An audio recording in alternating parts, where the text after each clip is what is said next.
When we first arrived in Hollow's End, it looked like something out of a postcard. Small wooden houses, a quiet main street, and the smell of pine from the surrounding forest. The locals were polite but distant.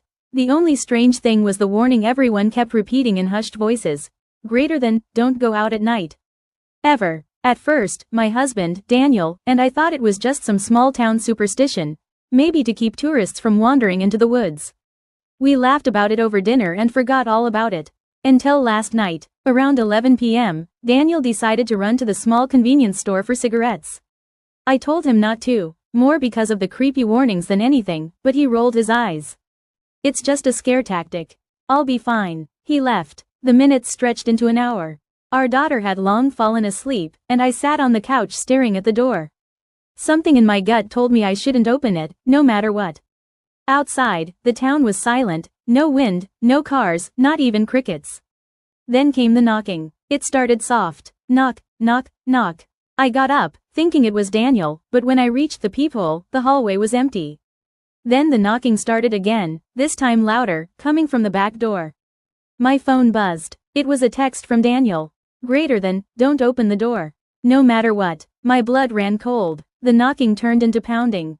A voice followed, hoarse, frantic, desperate. Greater than, babe, it's me. Please, let me in. They're coming. It sounded like him, but something was off. The voice cracked in strange places, like it didn't quite know how to mimic human speech. I backed away from the door, clutching our daughter. From outside, the voice grew more impatient. Greater than, why aren't you letting me in? It's cold out here, let me in. Then came the scraping, fingernails or claws dragging slowly across the wood.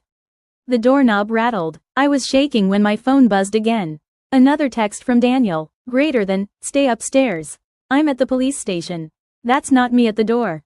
The pounding stopped. The silence that followed was worse than the noise. And then, in the darkness outside, something started laughing. I didn't sleep that night.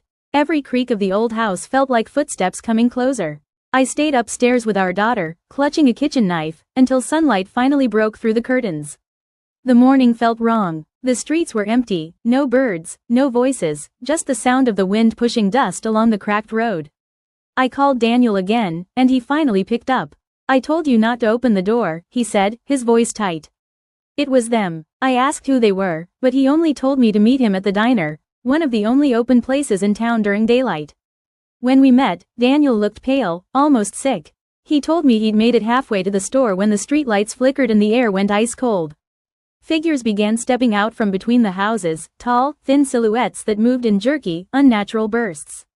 They had no faces, just smooth skin where eyes and mouths should be. One of them turned toward him, and then it smiled.